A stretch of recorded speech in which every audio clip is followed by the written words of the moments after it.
About 6 years ago, Kat and I decided that our 9 acres of land that we owned in Hawaii could be turned into a nonprofit foundation and put toward this project. And we did that, and we organized to buy 9.5 additional adjacent acres. So what we have is a project in Hawaii of 19 acres of rainforest land. That's land at about 2,200 feet with 80 inches of rainfall a year. And 2,200 feet in Hawaii at 19 degrees north latitude is roughly equivalent to 7,000 feet in the Andes at 0, which means it quite nicely approximates what's called the montane or cloud rainforest of the Amazon. So we found that we could bring plants there and propagate them, and they would survive. And this is what we've been doing. Nicole was someone that I met in, 1980, when I was down there on a joint Harvard, University of British Columbia expedition that was getting my brother his PhD. We knew Nicole's books, her book, but in the course of bringing in all these plants from the bush and spending time with her at UNAP, the botanical facility there that Francisco Ayala runs, her knowledge, her enthusiasm for all of this stuff, her conviction that there really was a medically important dimension to all these plants spurred us onward. Well, now the foundation has been up and running for several years. Many of you are contributors to it and generously support it. Those of you who are not aware of it, I call it to your attention. It seems pretty clear that the destruction of the rainforest, the war against drugs, the issue of higher consciousness, the issue of the first world's relationship to the third world, all of these disparate socio-political concerns are somehow spun together. The issue has to do with plants, people, land, resources, and the future. If the botanical, ethnomedical heritage in the warm tropics is not preserved in the next 30 years, it will just be lost forever. And this is not only a South American problem. The forests of Africa are even more heavily impacted by human usage and unsound extraction processes. The forests of eastern Indonesia are next, I'm sure. And in each case, the whole, they say there can be a technological fix for almost anything. But once a species becomes extinct, that's it for all eternity. That particular genome, that particular solution to life's vicissitudes will never be expressed again. So what we're trying to do is save that which is literally priceless. No price can be put upon it. Now the argument is being made that sound extraction processes are more profitable than clear-cutting and turning rainforest into pasturage. This is certainly true, but we can't be certain that this message is going to be heard. Also, and this is the particular focus of our concern, rapid as the destruction of the rainforest is, even more rapidly the human knowledge is fading, because these people are being absorbed into a global capitalist economy. They don't become shamans, they become outboard motor repairmen. tour guides, hotel managers, this sort of thing. They work in sawmills.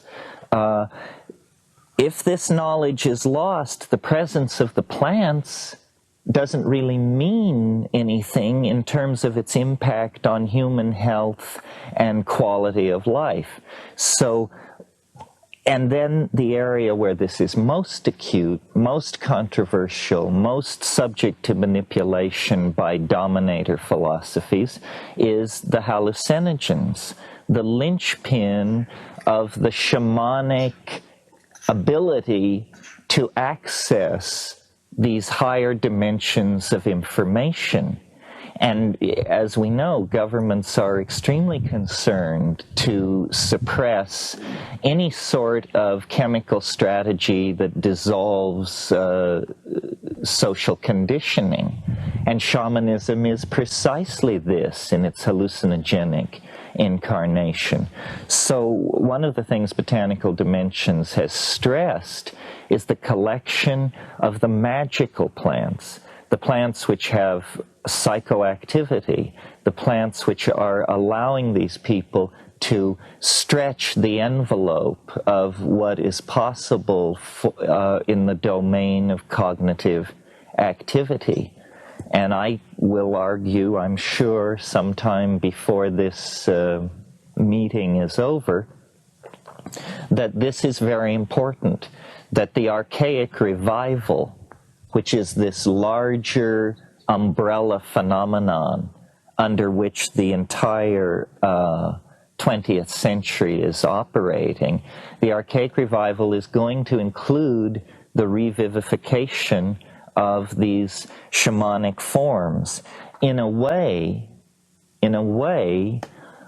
human history for the past several thousand years is nothing more than an awakening to the power of the archaic revival.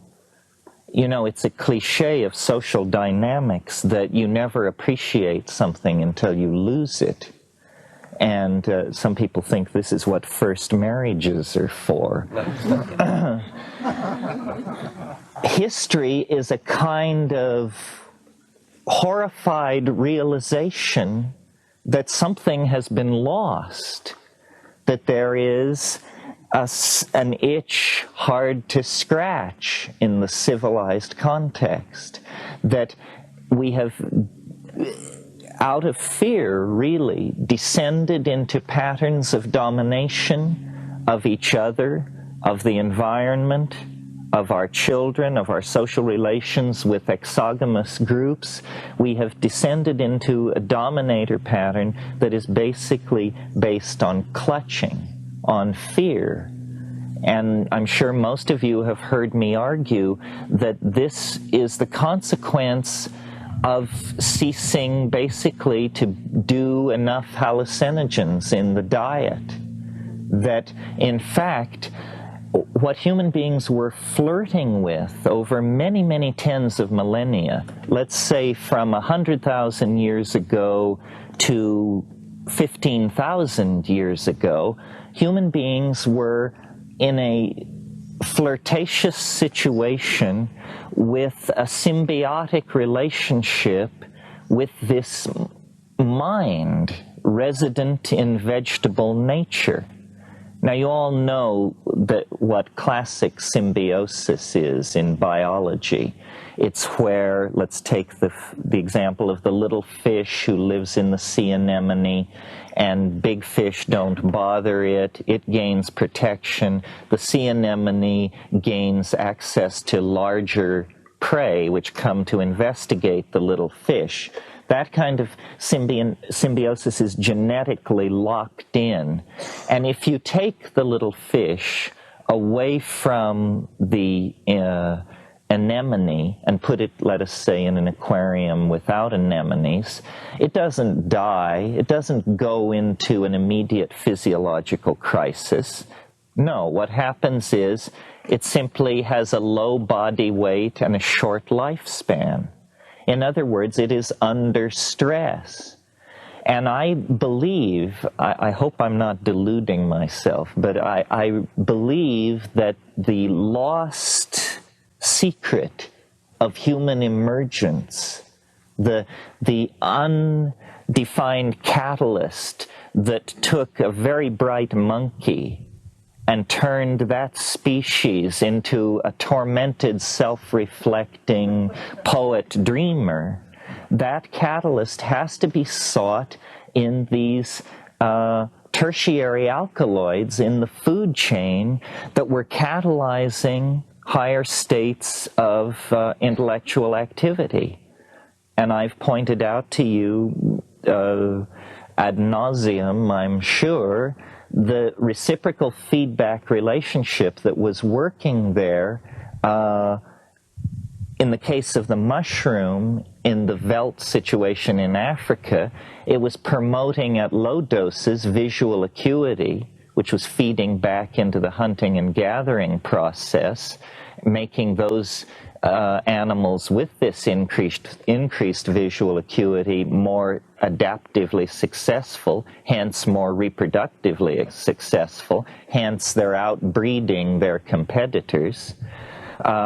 At higher doses, psilocybin actually causes a generalized arousal, which includes sexual arousal. Again, it becomes a catalyst for increased reproductive success. More instances of copulation in a situation like that lead to more successful births of those into family structures where the alkaloid has been accepted into the food chain. Well, this would be only an obscure topic of interest to primatologists were it not for the fact that it is a crisis in consciousness which confronts us globally. Consciousness is the commodity that if we do not have enough of it, do not produce it fast enough, then the momentum of the processes we set in motion in our ignorance is going to sterilize the planet and do us all in. So we have to have consciousness. Well, then you look at the smorgasbord of ethnographic possibilities and you discover this institution of shamanism.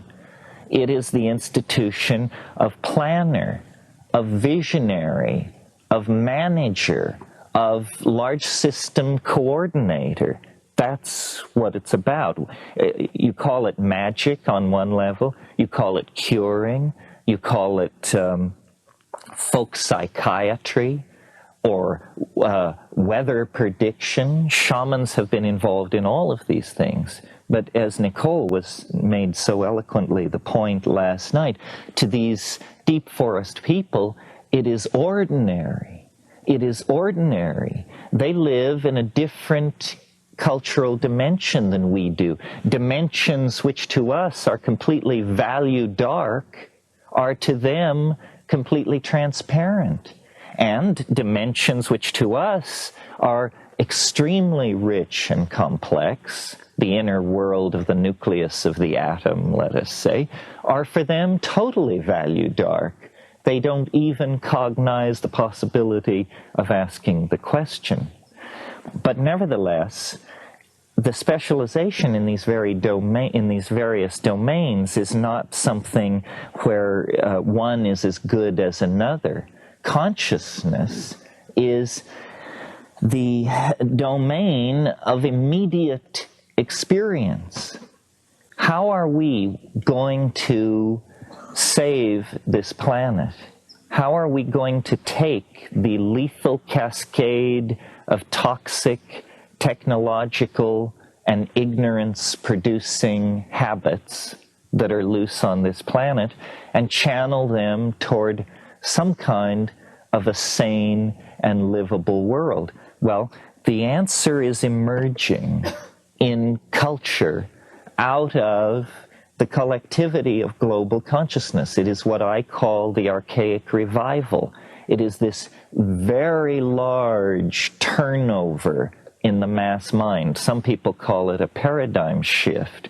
It's an effort to recover the sensory ratios, the feelings, and the attitudes of 15 to 20,000 years ago, before fear, before ego, before male dominance, before hierarchy, hoarding, warfare, propaganda, child abuse, all of these things. And the answer lies, as was indicated last night, in integration into the dynamics of nature.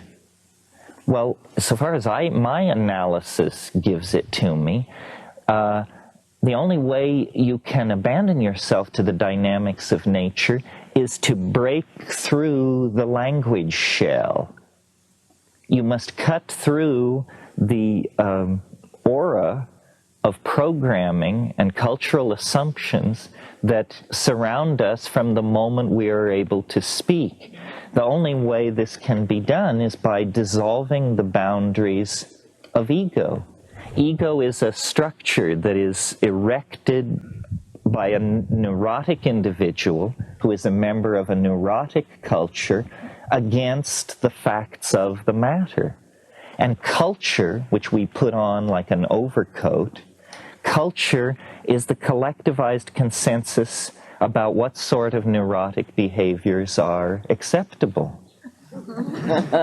Now, I don't know, so you see, what I see going on in the Amazon is a very radical psycholytic therapy where they are dissolving, literally dissolving the boundaries of self, culture, and ego assumption.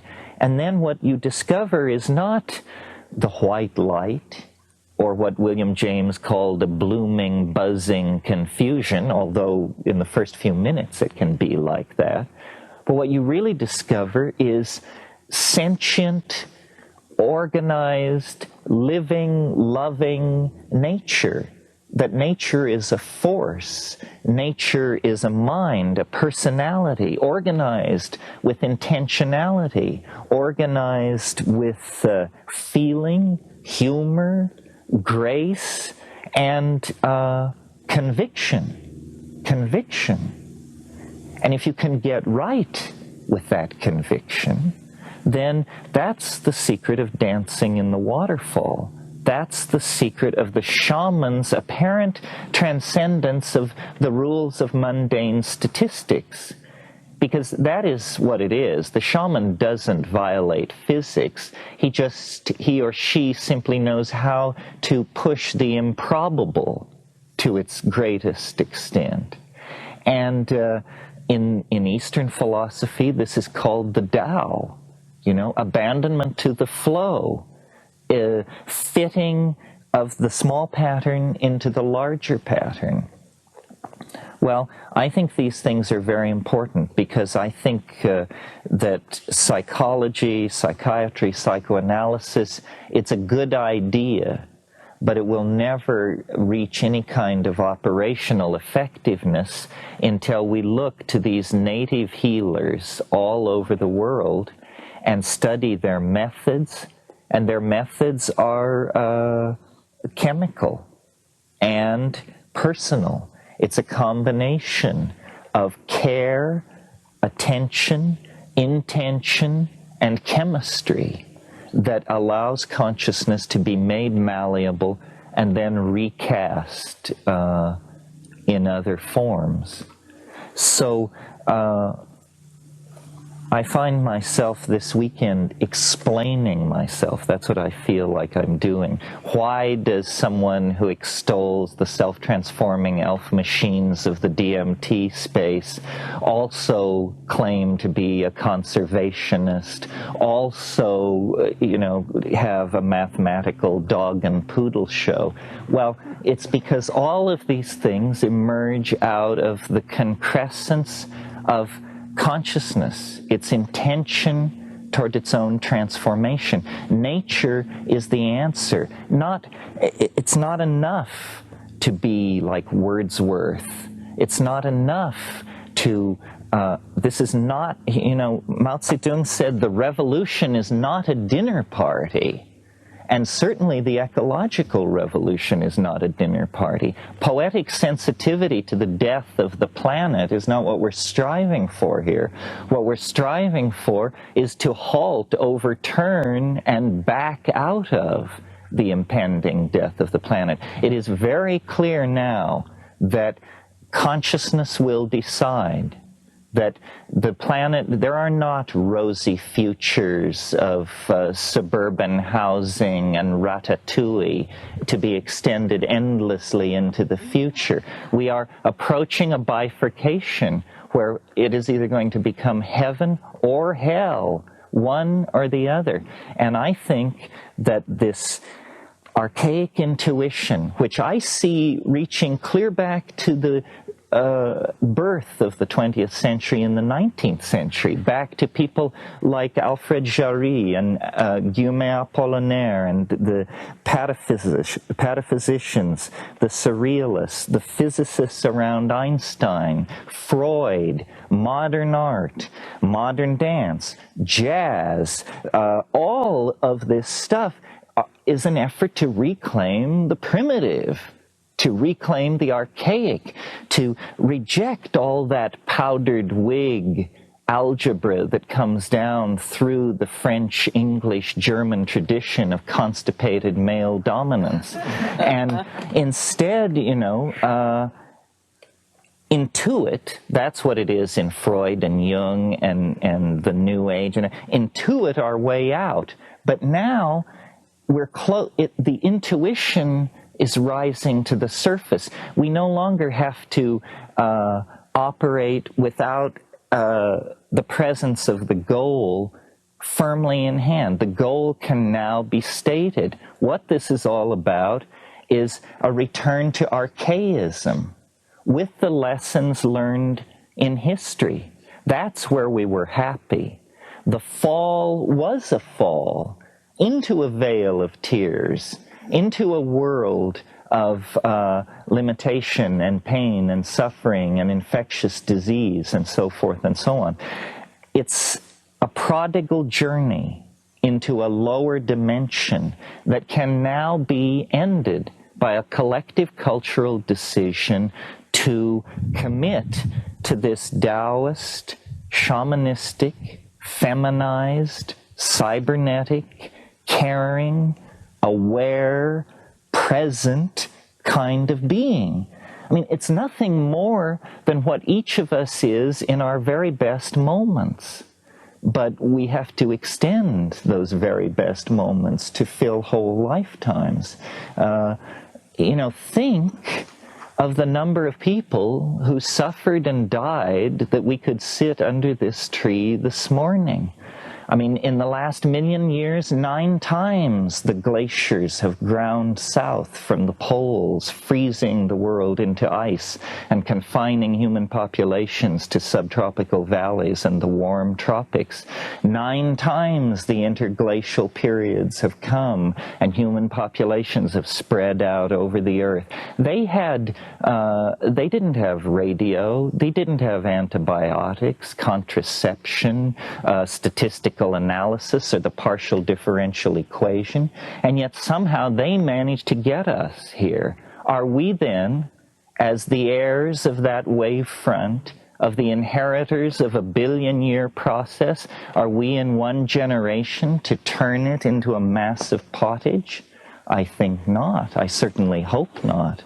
I would like to believe that we could make that leap to conscious awareness that would allow us to take hold.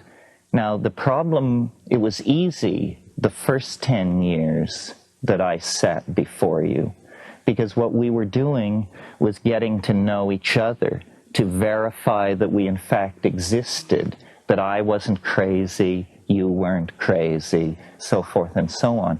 Now, what looms ahead is the mess of politics. And this, I'm sure you have no stomach for. I certainly don't. I'd rather be stoned and rocked in the arms of the goddess. But as a matter of fact, this dominator thing is not going to be unhooked and put to bed without a struggle. Everyone is going to have to be counted. I've talked to you in recent months about memes. Memes being the smallest potential units of ideas. They're like genes. We are the nucleus of a mutant meme. The meme of plant consciousness, hallucinogenic consciousness, shamanistic consciousness.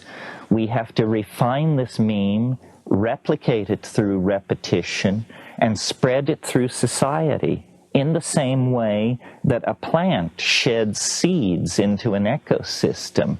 The idea will compete. The idea is a good one. It's adaptive, it's clever, it's tough, it's invasive, it can make use of many contexts to promote its own existence. But it can't do any of that if we don't replicate it and get it out. So I see these kinds of meetings as an opportunity for building community, as an opportunity for people to look around themselves and connect with the other people who are here.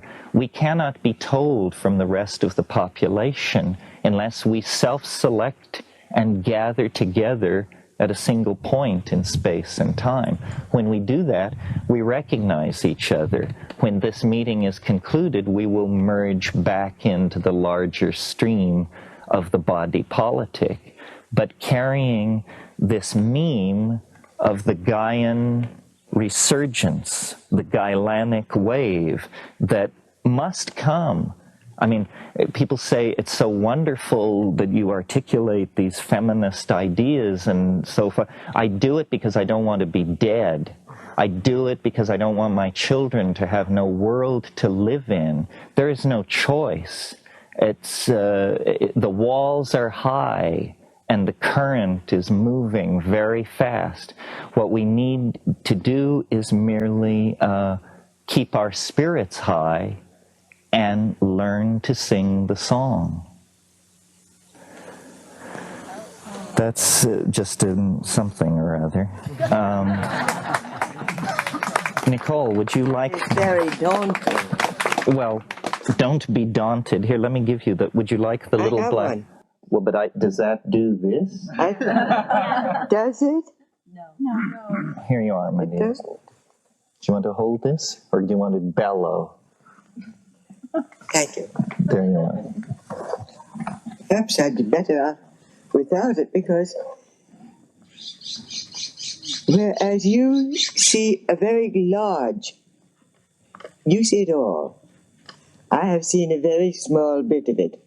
I've seen that little bit up close, and it's not a bit that has been in everybody's window. They don't have it at Macy's. And but I've learned a lot from it. I've learned that we are only a small part of a very great unity, as you were pointing out. As a matter of fact, our feminism, so many of our ideas are really only, they've been held by these so-called primitives. Well, I guess they are primitives, means they came first. And so many of our ideas, for example, I am convinced that theirs was originally a feminist society, because you find traces of it everywhere. A woman in the Amazon is a chattel, they say. But I have so often tried to buy some native artifact from a man, and he'd say, I have to ask my wife. On the other hand, it shows up, the reverse shows up in many ways, like with the doctor I was talking about Kuvad this morning. Kuvad is the Amazonian method employed by many, or rather system, which is employed or in force in many tribes. When Mama's going to have a baby, she simply goes to the edge of the river, possibly with a friend, another woman, and has it. And that's it. She comes back after washing up a bit, and Papa gets in his hammock, and he is a sick man for anything from 2 days to 2 weeks, depending on which tribe it is. And she takes care of him. Well, now, is that really subservience? Or is it the sort of dominance? Female dominance? I've never been able to decide. But it is not one that we could put over in our society. And you find traces of an ancient mother worship all through it. They'll speak of as you know, they are animists, which seems pretty reasonable when you're amongst them, because trees have spirits, rivers have spirits. They are entities, they have personalities, and they have a will of their own, according to native belief and sometimes mine. And that power is described as residing in the mother of the tree, the mother of the river. The spirit of it is the mother. Well, the mother, all through Amazonian tribes, cultures, as far as I know, the system is that mother has acquired authority, usually over the girls for a long time, but over the boys only when they're very small. When they're bigger, they go out and learn to hunt fish with Papa, and they get it initiated. The initiation for the girls is somewhat more peculiar. The Tikuna, for example, when a girl reaches marriageable age, which it can be anytime she reaches puberty, they give a great fiesta after keeping her locked up for 6 months in a little circular hut built in the center of the big communal residence. And then at the end of that, she is brought out, and there's a very great and very drunken fiesta with all the men wearing elaborate masks.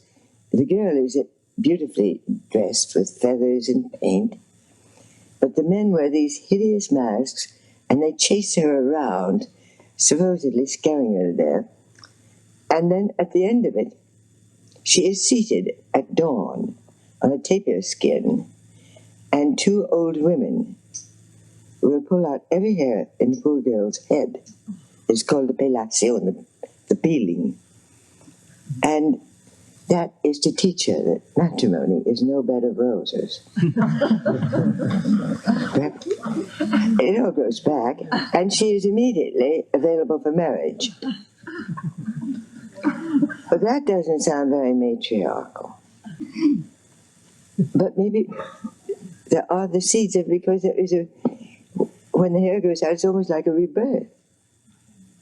Her beauty is reborn, her interest is reborn. And hair in some civilizations has a certain mystical property, a certain power. Nothing like the power of the name, of course. The power of the word we hear about a lot in our Bibles and so forth, and in a lot of courtrooms. But the power of the name is even greater in the Amazon. And, for example, if you know the name of people in some tribes, a private name, you have power over him, a mystical power. And no amount of force can break that power. But that is why it is a very, very bad manners amongst the Witotos to say, "What is your name?" If you ask him his name, he'll give you a Spanish name like Agustin or Lucia, but never the Witoto name. And it is a great honor. I have had the great honor of being given a name in Shipibo, because I've had a lot of time with that tribe, and they're good friends. And my name is Kaiuzna, which means widely scattered. You also get a secret name. Now that's the name the other members of the tribe will use. But then you get a secret name which only the shaman and you will know. And I unfortunately wrote mine in a notebook which I lost. It's so secret that I don't know it myself.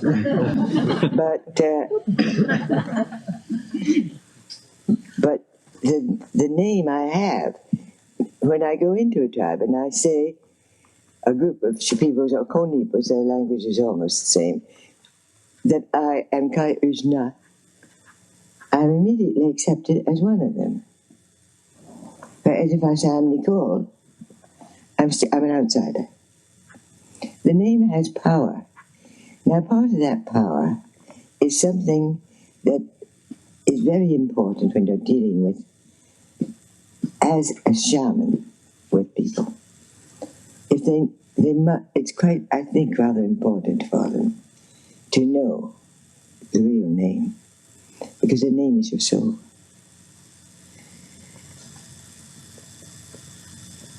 Etiquette in the tribes, of course, is very rigid. And in some areas, they still keep the ayahuasca ceremony very secret from outsiders. Not secret amongst themselves, of course, because it is an entrance into the real world, as I said. Terence can explain that to you.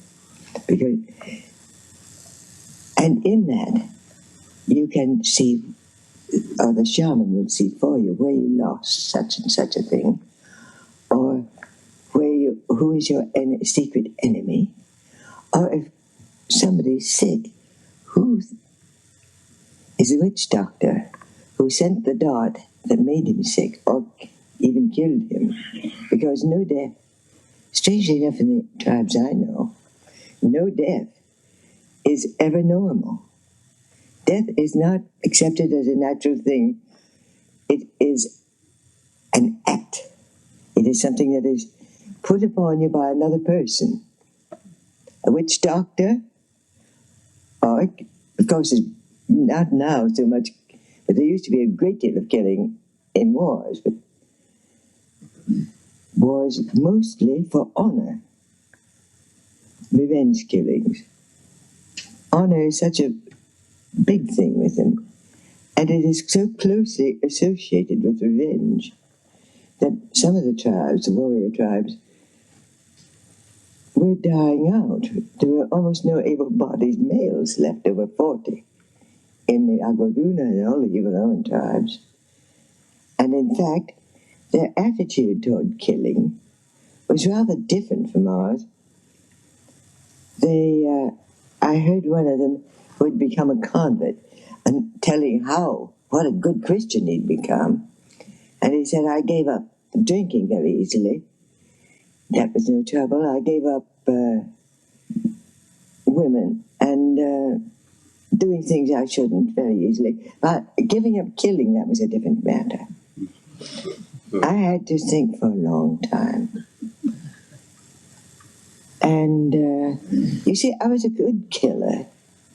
A very good killer. Everybody knew me. And I like to kill people. It's a sport. And it's a sport that gives you the same kind of honor that becoming a champion as anything. Any sport in our civilization can do. Therefore, the lifespan was actually very short until they were persuaded to give it up. But even now, I remember one case in which a boy was killed in a hunting accident, and the one who shot him happened to be a member of a family who was not very friendly with the family of the boy who was killed. And they were thoroughly under the control of a missionary. And they went to her, fortunately a woman with a great sense of humor, and said, you don't mind if we kill him, do you? And the brother of the dead boy said, she said, well, no, you can't do anything. She thought you mustn't. And they argued, and he said, well, what will people say if I don't? because it is a matter of honor. And this all goes back to what I was talking about yesterday, honor being the one thing they can keep, the one possession of value. And it makes quite a difference in your civilization. Well, I think going to these people with an attitude of interest in their medicine has given them a sense that they didn't have from the petroleum people or the rubber people. Well, they don't get that anyway, because there aren't very many of us doing that. They are accustomed to seeing people who have these marvelous chains, the magic saws that will cut a tree in 10 minutes. It would take them all day to hack through with a machete. And you have the machines that will land on the water, the planes. Those people must be superior, and they act superior and impose their will in the most superior. So the kids are very much impressed. They don't want to. Those people have their medicine coming in boxes and in little bottles, and all wrapped up in paper. And if you offer an oil driller a plant to cure his eye infection, he's going to laugh at you. And he'll probably say, "Don't be dumb." And so they get very much ashamed. And they not only won't confess to knowing anything, they will not learn anything. So it's all being lost. And that's why I've had to scurry around so and try to get all I can. A friend of mine, Ted Lowe, was a flyer in the jungle. Had very bad rheumatoid arthritis.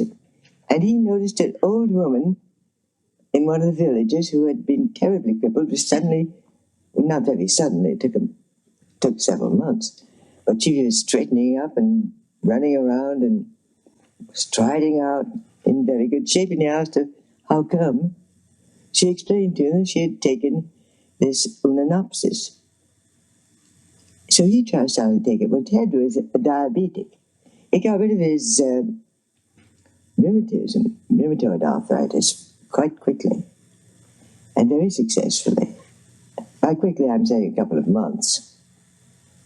But to his astonishment, he no longer needed the insulin he was taking. And now he takes it for that instead of for because you have to keep taking that one. At least Ted thinks you do. And there are all these things, and I think what I could do for AIDS.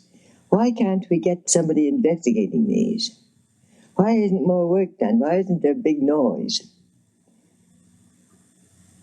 Everybody says it's because, well, who knows, it may be suggestion. It's a little hard to suggest laboratory tests or to influence microscopic slides. And it's a little hard it's a great deal harder to influence minds into accepting the fact that some of these primitive people can know things we don't. Their hallucinogens are the thing. I've asked witch doctors how they learned about the plants. They will say, well, the plants tell us. And then when you get really talking it over with them and you're very good friends, they will explain that as they take their ayahuasca, one man told me, he takes it under a tree and he goes higher and higher and higher and higher in the tree. And as he goes up, different plants at different levels come to him and explain their uses. And he's very good as a curandero, a healer. Plants do tell you. I actually got a plant once told me. But that was in New Hampshire. And I was in a very bad way with a bad attack of dysentery. I was visiting a friend. I didn't know any doctor. She was away for a couple of days.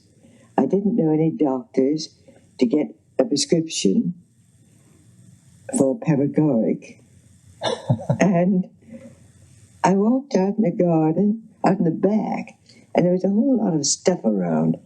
A little plant, it looked like a ground cover of some sort.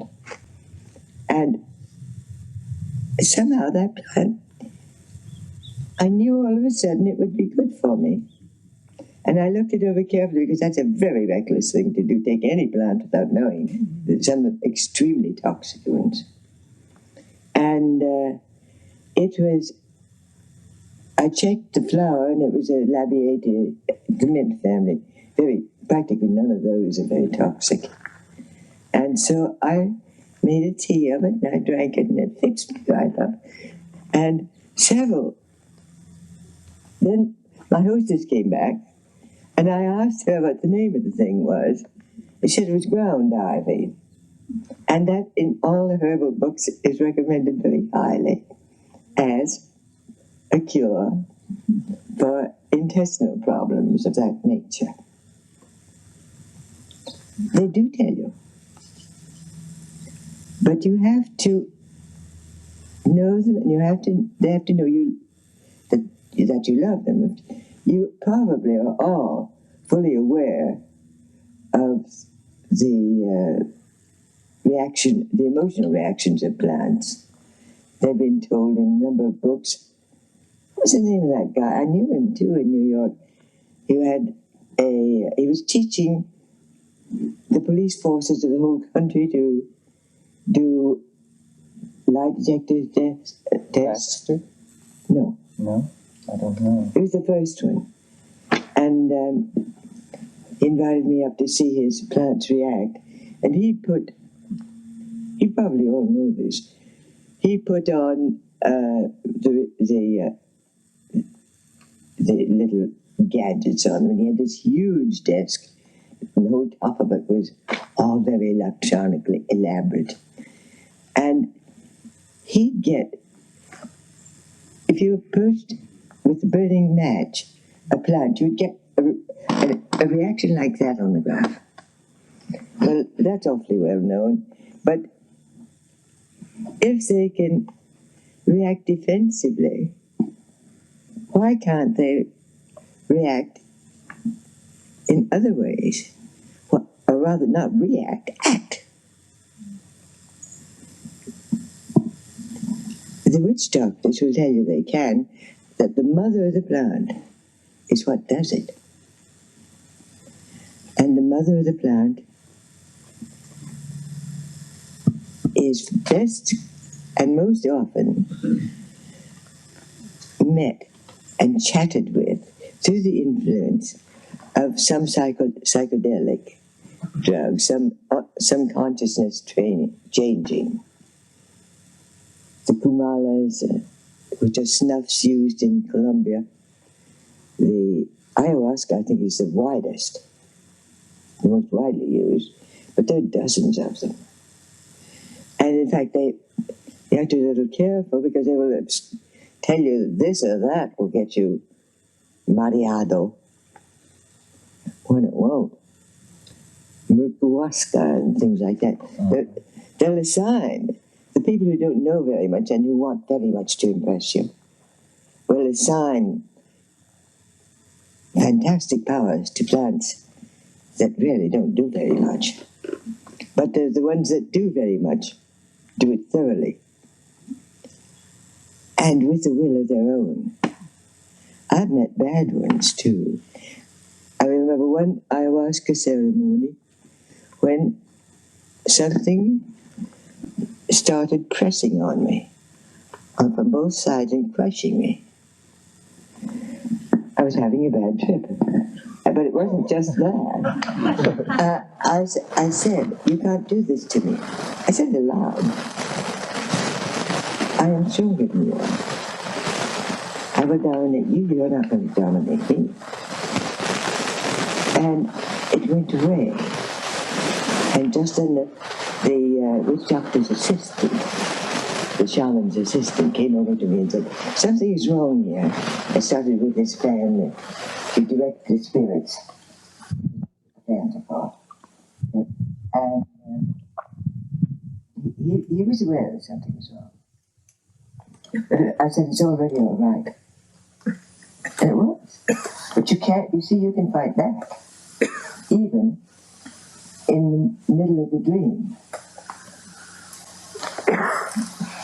Which to me makes the dream rather more convincing. The fact that it can turn nasty on you and want to harm. There are things that want to harm you, as well as just all sweet and lovely. Have you ever had that experience?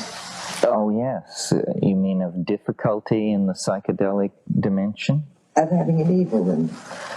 Yes. You know Don Fidel Mozambique. Yes. You took me there, you and Dennis. Oh, that's right, yes. Well, this was an ayahuasquero, very accomplished, and Kat and I lived with him for many weeks in 1976, and there were many ayahuasca sessions, but one night, about 30 people in a blackened shed, and these buildings in the Amazon are built up on stilts because of floodwaters, and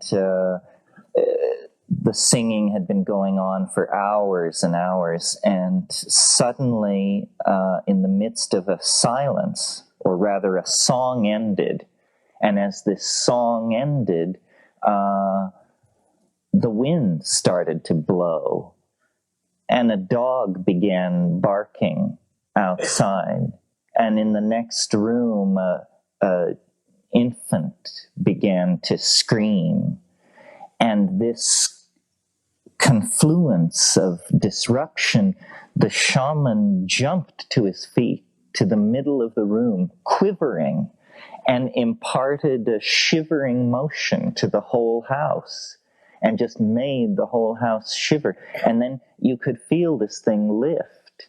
The wind died down, the baby calmed, the dog stopped barking. And nobody in that room had to be told that there had been a near pass of something very peculiar there. There are, it's a wave mechanical medium, the dimension that ayahuasca conveys you into, and it's like surfing. The same wave that can lift you up and carry you ecstatically toward the shore, if you cut it wrong, can drag you down and beat your head against the bottom of the ocean till your contact lenses fall out. So there are techniques and there are moods. Something you said, Nicole, about the plants being aware of the approach of the match. I had an experience this summer which brought all this home to me. It was actually a double experience. It was quite peculiar. We have a plant in the botanical garden in Hawaii called lupuna. It's a magical plant. It's a plant that the Indians say should never be approached except if you're celibate, and it's a very heavy, magical plant. Is it the tree? The tree, yeah.